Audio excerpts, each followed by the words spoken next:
falar um pouco sobre retrospecto. O São Paulo está precisando, agora vai ter 2 jogos fora de casa pela Libertadores e mais do que nunca o São Paulo precisa da vitória. Existem pontos disponíveis para o São Paulo se classificar e o São Paulo tem que ir à luta disso. O São Paulo é o time que historicamente a moeda cai de pé quando ninguém acredita, e isso é possível acontecer. Mas olhando a postura em campo, inclusive dos jogadores, seu espírito de luta e o treinador, que deixa muito a desejar, cria uma desconfiança, mas nós somos torcida, nós falamos com amor, com paixão, e quando apitar o jogo temos que acreditar. Mas aqui vamos trabalhar com informação, e a informação ela é preocupante, por isso que batemos na tecla que tem que ter uma mudança de atitude, principalmente, sabe, receber aquele espírito de liberdade, aquele espírito principalmente do nosso último grande time de 2005,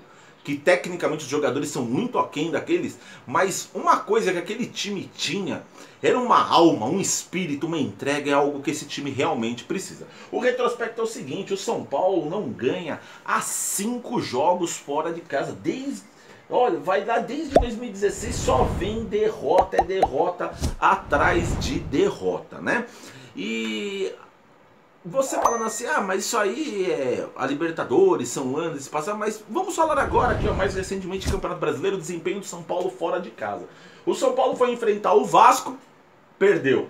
Pegou o time mais fraco, que comparando com a Libertadores seria o Binacional, o tal do Sport, e ganhou do Sport. Mas na Libertadores o São Paulo não jogou de forma inteligente na altitude contra o Binacional.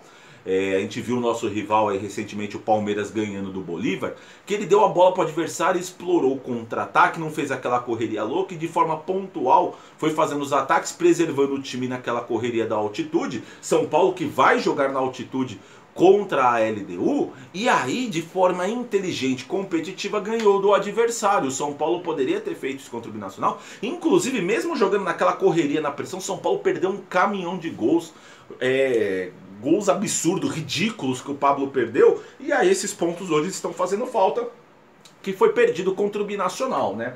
E aí aqui mais recentemente, no Campeonato Brasileiro, ganhou do Sport. Aí foi pegar o Atlético Mineiro, que é o time mais forte que o São Paulo enfrentou nesse brasileiro fora de casa. E o que aconteceu? Tomou-lhe uma sabugada, levou um 3-0, um jogo que o São Paulo, do Diniz, disse que foi o melhor jogo que o São Paulo fez com ele desde que ele chegou, aqueles 30 minutos que foi tanto falado, mas o que importa é o resultado final, é o 3-0 que foi para o Atlético, e o São Paulo não tem esses 3 pontos que fazem diferença, e hoje o São Paulo poderia ser líder do campeonato se tivesse esses 3 pontos, né? Então um time tem que ser competitivo, o time tem que trazer resultados. Se o São Paulo ir lá contra a LDU e jogar, vamos dizer, 60 minutos, maravilhoso, o dobro contra o Atlético Mineiro, e não, o dobro do que foi contra o Atlético Mineiro, que o Diniz enche a boca para falar desses 30 minutos, o São Paulo vai lá, me joga contra ele, deu 60 minutos maravilhosos e perde o jogo de 1-0, não resolve de nada. O São Paulo pode ser eliminado da Libertadores e passar mais um vexame histórico.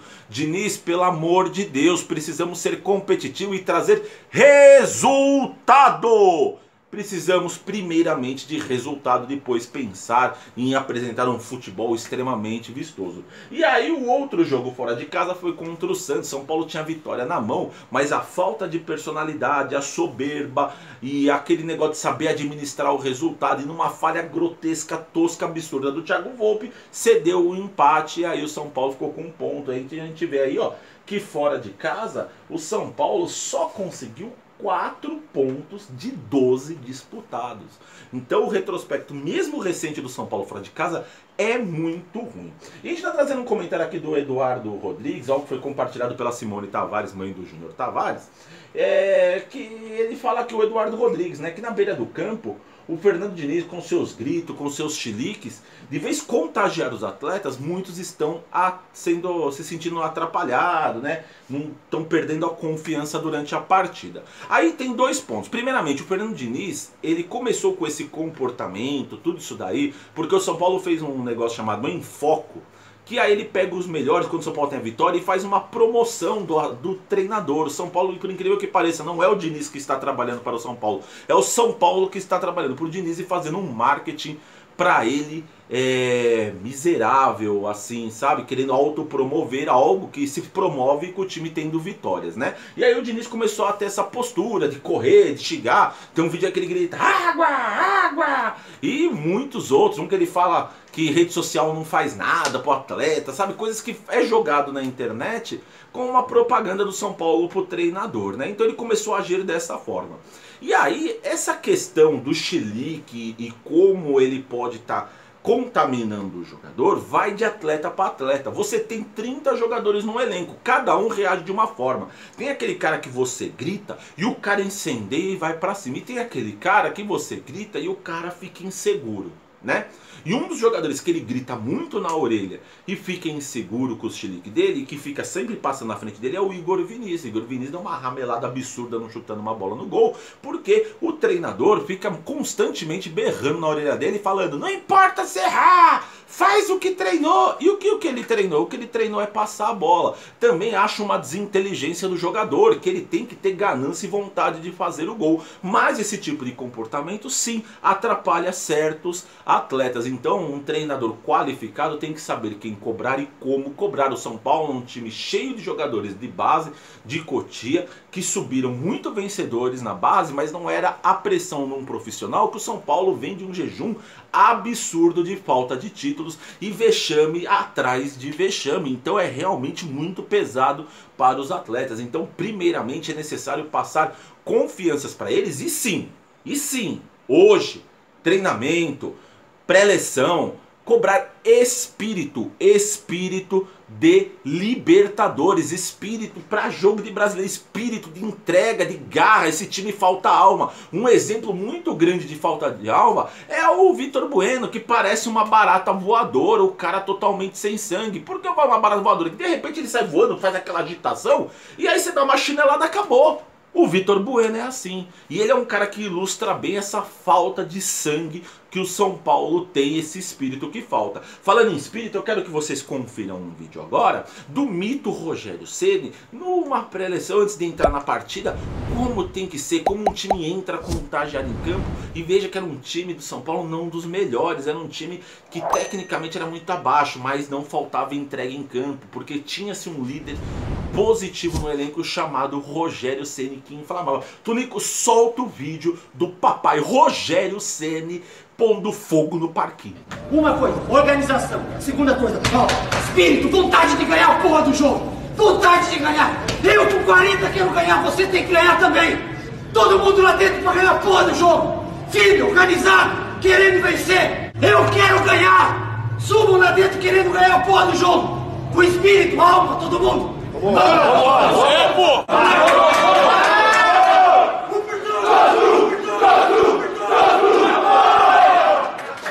Bom, e é isso, torcedor tricolor, é isso que a gente espera. Hoje não tem mais Rogério Ceni no São Paulo, mas alguém tem que assumir essa postura. A gente tem Hernanes, que é super identificado, super campeão do São Paulo, e tem o treinador, que ele, se ele quer alguma coisa na carreira, se ele fracassar no São Paulo, acabou a carreira dele. Se ele quer vencer na vida, ele tem que pôr um espírito de confiança, um espírito de vitória, um espírito de chegar em campo e ser competitivo e não ficar preso a conceitos que faz um marketing pessoal dele, que está virando contra ele, ele está ficando rotulado e ele é tratado como um fracassado pela grande maioria que pede fora ele, e ele é sustentado por uma diretoria que é incompetente, que não tem como falar que é assim, porque a diretoria só erra. Ninguém confia no trabalho da diretoria do São Paulo, do Leco, do Raí e do palmeirense safado pássaro, né? E aí aqui eu trouxe o Rogério Ceni, né, que ele ganhou do líder do campeonato, do Internacional, né? E ele falou, né, que o time dele não é um time a ser batido e que é um time que ele tem muita coisa abaixo dos outros, né? Você vê a diferença de um cara que é treinador. O Rogério Ceni está mais do que provado que é um grande treinador, que ele enxerga o que o seu time tem e tenta transformá-lo na forma mais competitiva. Veja só, tem muita desculpa que o pessoal dá para time de futebol, que o time viaja, por isso que o time sente, que o time perde. Você já ouviu isso diversas vezes. O Fortaleza e o Ceará são os times que mais viajam. Eles, para jogar lá com o Grêmio, eles atravessam esse país inteiro, que muitas vezes é muito mais longe do que você num país aqui da América do Sul jogar. O Fortaleza tem um deslocamento absurdo. Mas você acha que o Rogério Ceni vai lá dar entrevista e dar desculpa para a derrota falando que é isso? Não, ele transforma o time dele extremamente limitado tecnicamente em um time competitivo. E aí você olha o Fortaleza jogando, você vê entrega, você vê espírito em campo, espírito que falta ao São Paulo. O São Paulo é um time de soberba, que se acha demais nesse tempo de Fernando Diniz e não joga, e não conquistou nada de efetivo. O Rogério Ceni, dentro das limitações do Fortaleza, ganhou uma Série B, levou o Fortaleza para uma Sul-Americana, ganhou o Campeonato, ganhou Copa do Nordeste, com um time que tecnicamente é abaixo, mas taticamente é muito aplicado e é extremamente competitivo. Você não vê o Fortaleza tomando surra que nem o São Paulo tomou do Atlético Mineiro. Você vê o Fortaleza vender caro as derrotas. Então, eu acho que isso que eu falei sobre Rogério Ceni ilustra muito bem o que o Fernando Diniz hoje, como ele é técnico do São Paulo, o que ele tem que fazer no São Paulo, fazer o São Paulo ser competitivo, fazer o São Paulo ter espírito. Parar de ser esse time sem sangue, gente.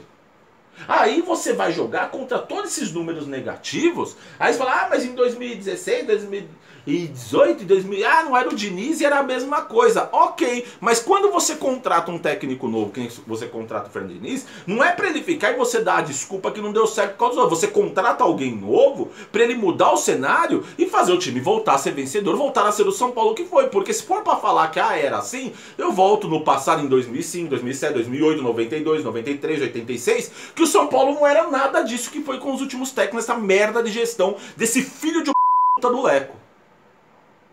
Então, faça uma análise coerente das coisas. É isso que a gente faz aqui. Trouxemos um exemplo de um time bem modesto que é o Fortaleza, que num Campeonato Brasileiro só está 3 pontos atrás do São Paulo. Do São Paulo da soberba. Do São Paulo que tem uns emocionados que falam que o trabalho do Diniz não é culpa, que é bom. Tá aí. Time limitado com um treinador de verdade, que sabe contagiar um elenco, inflamar e fazer os caras correr. Você vê o time dele correr o tempo inteiro e não desistir mesmo com todas as limitações. Queremos um São Paulo com espírito.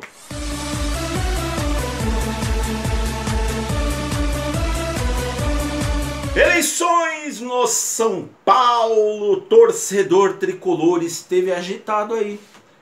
Teve sim, rapaz, teve polêmica, teve cara aí já pulando o muro, aliado de um, indo lá com o outro. Olha, a ratalhada tá a milhão. Esse pessoal da política do São Paulo é uma cambada de lambisgoia. Olha, uns cornos, né? Vou te falar, bicho, o negócio é doido no São Paulo. Começou aquela coisa de eleição, né? Aquelas articulações que deixa a gente de cabelo em pé, né? Mas vamos falar um pouquinho então sobre isso, esclarecer o que aconteceu para você, torcedor, e aí você deixar a sua opinião, seu comentário, o que você acha que está acontecendo, se é mais do mesmo. É um negócio assim que a gente fica assim pensando, né? Como vai ser esse futuro do São Paulo, né?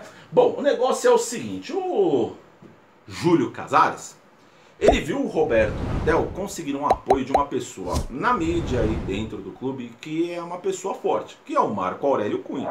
O Marco Aurélio Cunha, como a gente já trouxe aqui no canal, ele declarou apoio e disse, caso o Roberto Natel ganhe, ele vai ser o diretor de futebol no São Paulo. Já tem até cargo definido para isso, né? E aí o Júlio Casares já fez suas articulações e também apresentou um nome forte aí, né, na mídia, que o São Paulino se identifica, né? Que é o Abílio Diniz, né? Então, Tunico, solta o vídeo do Abílio Diniz que mostrou aí, né, apoio ao Júlio Casares. Olá, meus amigos. Sou São Paulino como vocês e não estou nem um pouco satisfeito com essa situação que nós estamos vivendo.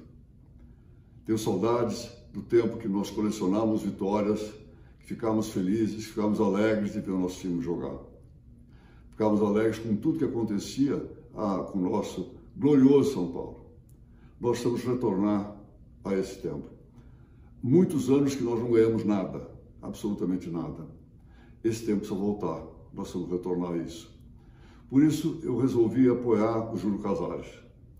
Ele tem um programa de gestão, tem ideias para o São Paulo, tem ideias para fazer o São Paulo voltar ao seu período de glória, de satisfação, que o São Paulo volte a jogar com garra, com determinação e que colecione vitórias, nos dando alegria para todos nós. O Júlio vai modificar o São Paulo, vai melhorar a sua situação financeira e vai fazer com que nós deixamos de ter dificuldades. Vamos lá, vamos, assim como eu, apoiar o Júlio e contar que o São Paulo será um novo São Paulo no próximo ano. Bom, torcedor, é isso. Você acabou de ver o vídeo aí do Abílio Diniz declarando apoio ao Júlio Casares, né? E o Beto aqui até colocou um comentário, né, pra gente estar debatendo, e realmente é uma coisa assim que a gente tem que refletir e raciocinar, né, até onde é esse peso do Abílio Diniz, né? Que, sei não, se ele surfa muito na onda, né, do empresário que ele foi com relação ao Pão de Açúcar, o grupo, né, ser um empresário bem sucedido. O Beto falou o seguinte: Abílio Diniz de São Paulo pedia a escalação do time e ficava palpitando. Deu 180 mil para a campanha do Leco. Bom, com relação ao Leco, tá todo mundo cansado de saber. Tanto o Natel como o Júlio Casares, todo esse povo aí é tudo situação. Não existe oposição. Todo esse pessoal teve junto com o Leco. E você pode puxar vídeo, muita gente babando ovo pra ele, apoiando. Esse pessoal é tudo da turma do Leco. Então isso aqui não é novidade nenhuma. Aí ele falou que meteu o Alex no São Paulo, né, o mesmo que afundou o Figueirense, nunca ajudou com patrocínio, algo realmente importante. E aí o Beto pergunta, queria saber, entender o amor das pessoas por ele, né? Eu penso que essa questão que tem com relação ao Abílio Diniz é porque ele é um empresário bem sucedido e é um torcedor famoso do São Paulo. Mas obviamente, torcedor, não se engane, realmente isso que o Beto fala é verdade. O Abílio Diniz profundamente assim, ele nunca foi a fundo no São Paulo com investimento, com patrocínio, e ele que era um cara do meio podia muito bem articular isso daí. Pode fazer isso no futuro? Pode, mas aí são incógnitas e incertezas, né? Com o tempo que ele tá aí aparecendo no São Paulo, palpitando, realmente, parece que ele é um cara que ele é utilizado pela imagem pública dele mais para causar barulho, mas efetivamente, até hoje ele não fez nada. E esperamos, né, ele como empresário bem sucedido, alguém que possa ajudar o São Paulo efetivamente. Já vi em outros clubes, grandes empresários colocar o próprio dinheiro do bolso ou vir com patrocínio e fazer o clube que tava lá na merda ressurgir, aparecer com tudo. Um exemplo bem claro é a Leila lá da Crefisa. O Palmeiras, se não tivesse aquele patrocínio, aliás, o Palmeiras sempre foi um time de patrocínio, né, com a própria Parmalat, agora com a Leila, não seria ninguém, era pra estar na merda. Mas aí você vê um torcedor que é um empresário que tem dinheiro e realmente agir de forma mais incisiva dentro do clube. Ah, mas ela tem... Ah, é outra história e não vamos falar de Palmeiras, né? E convenhamos, todo esse povo que tá metido em política aí do São Paulo ou na sociedade, esse povo tem seus interesses particulares. Gente, não vamos ser inocentes, né? A gente tá bem crescidinho pra ser inocente, né? E aí, vamos falando em inocência e temos outras imagens. Tonico, solta a imagem deste almoço que eu quero falar sobre ele. Será que o rango tava bom, Tonico? Ai, que vontade de comer 32 sanduíches de frango. 32? É que eu tô com muita fome. Põe as imagens.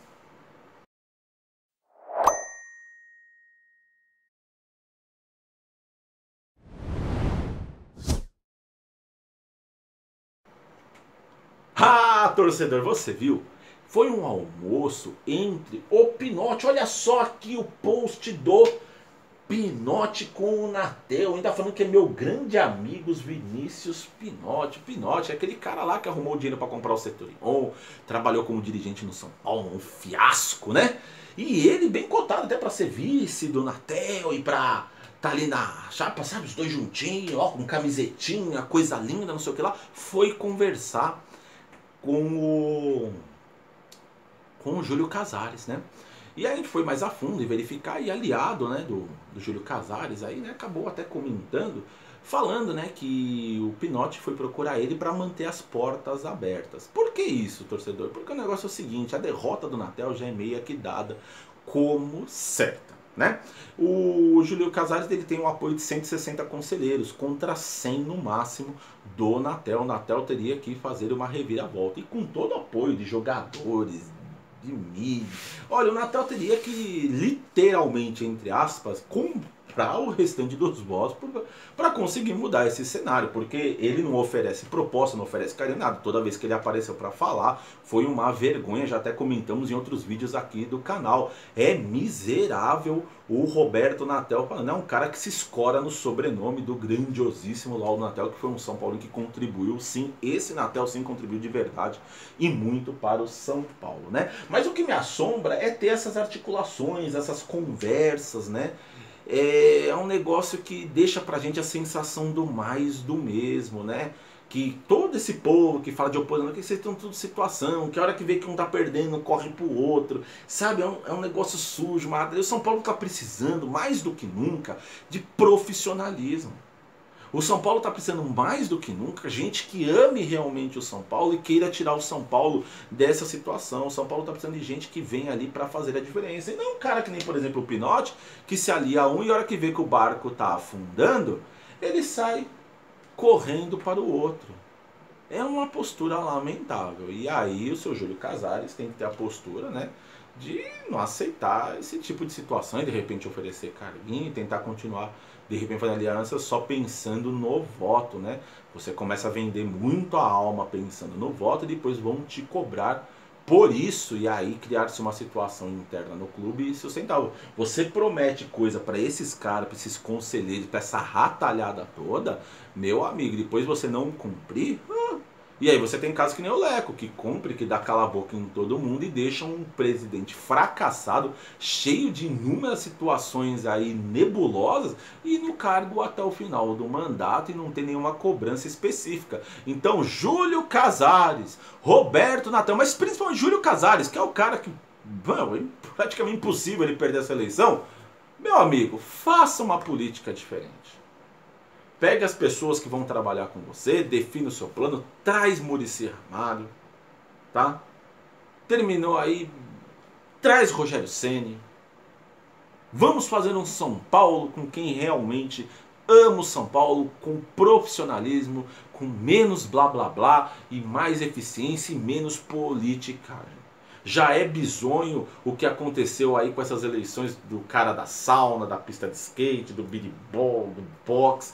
É um negócio assim que, pelo amor de Deus, nossa torcida tá indo lá para os 20 milhões de torcedores e 260 caras que definem o nosso futuro. E se vocês definem algo que eu não concordo que sejam só vocês, acho que o sócio torcedor, comprovando que ele realmente é São Paulino, depois de um bom tempo de sócio torcedor, de contribuição, ele também deveria participar dessa eleição. Eu acho que quanto mais você restringe, mais fácil é de se manipular as pessoas envolvidas em uma eleição, né? Então, eu acho que, já que são essas poucas pessoas, escolha as pessoas certas e faça um trabalho pelo São Paulo Futebol Clube. O nosso São Paulo não vai aguentar outra gestão nível Leco, nível ratalhada, nível todas essas confusões.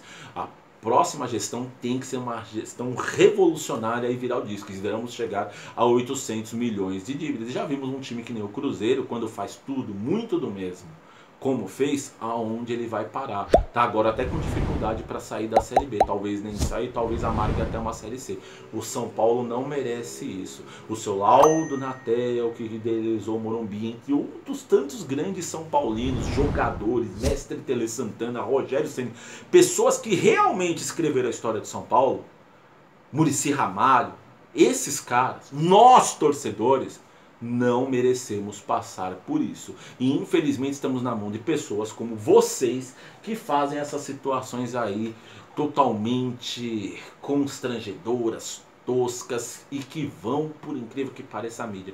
Vocês não têm a capacidade nem de fazer mais as coisas em sigilo, né? Infelizmente o São Paulo é assim, né? Peidou lá dentro, a bosta já tá correndo aqui fora. É lamentável, tá certo, tudo? Deixe sua opinião, notícias, informações, eleições, tudo sobre o São Paulo é aqui no Sanatório Tricolor, sanatório que o seu partido é São Paulo Futebol Clube, não apoiamos nenhum desses dois candidatos. Qualquer um dos dois vai ter que conquistar nós, você, eu penso assim, é com trabalho, porque promessa, blá blá blá, o Leco fez muito e vimos a merda que deu, estamos de saco cheio disso. Queremos sim um trabalho de verdade, e aí sim, com bom trabalho, vamos vir aqui fazer vídeos, aplaudir e falar, legal, vocês estão resgatando São Paulo. Mas saiba, desde já, vocês nem assumirem, já estão sendo cobrados. O São Paulo não aguenta outra gestão fracassada, tá certo? É isso aí, torcedor, essas foram as informações sobre as eleições no São Paulo.